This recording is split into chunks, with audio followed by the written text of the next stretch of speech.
Rush Limbaugh, in his typical fashion, decided to stay classy and give his thoughts on the Supreme Court making their decision. No surprise, he's in favor of it. Let's listen to some of the things he had to say. The past discrimination has long ago been dealt with. The civil rights community wants perpetual discrimination, reverse discrimination, if you will, to continue. See, in Limbaugh's minds and in the far right-wing nutjobs' minds, they actually believe reverse discrimination is a bigger problem than actual discrimination. Rush continues.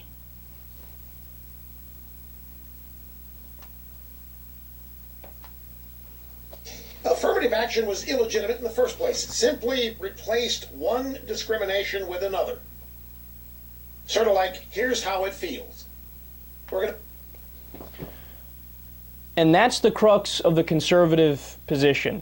They insist on always living in a theoretical world instead of living in the real world. Look, I'm begging, I'm pleading everybody who considers themselves to lean to the right, everybody who's a member of the Republican Party, everybody who agrees with Rush Limbaugh's sentiment. The world that we live in, white people enslaved black people. When that was done, then it was Jim Crow laws. Then there was separate but equal. Then finally, in 1965, at least on the books, they said, all right, you're completely equal to white people. Now, just because you wrote it down on a sheet of paper doesn't mean that the automatic attitudes of old white men in Mississippi and Alabama and Kentucky and Kansas, they were going to go, oh, look, I agree now. I have no problem with black people, and I think they're completely equal to me.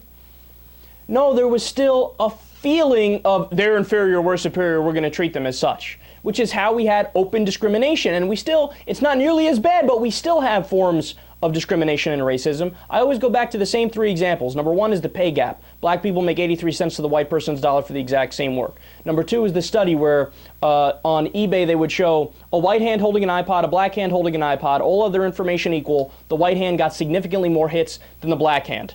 Racism when people can't even see anything but a hand. For resumes, a traditional sounding black name versus a traditional sounding white name, the traditional sounding white name gets way more hits than the black name. Everything else being equal.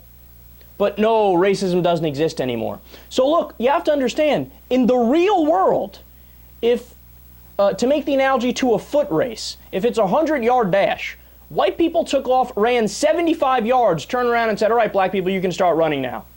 And then the second that they started running, white people went, okay, we're good now, right? Are we all good? It's even now, even Stevens. No, it's not even Stevens. They're back there on ran 3 yards, and your ass is saying that it's all square when you ran 75 yards before they even moved. And then affirmative action is an attempt to say, all right, look, we're going to allow you to move up to like the 50-yard line or 60-yard line. We'll still be at the 75-yard line, but you'll be at like the 50 or 60-yard line, and you could start running from there. So they're still weighted against, but you give them this little help to come forward to not even an equal position in society, and conservatives and Republicans scream, reverse racism! Reverse racism! Oh my God! You're discriminating against white people. It's horrible. It's terrible. Oh my God, what are you, some kind of racist?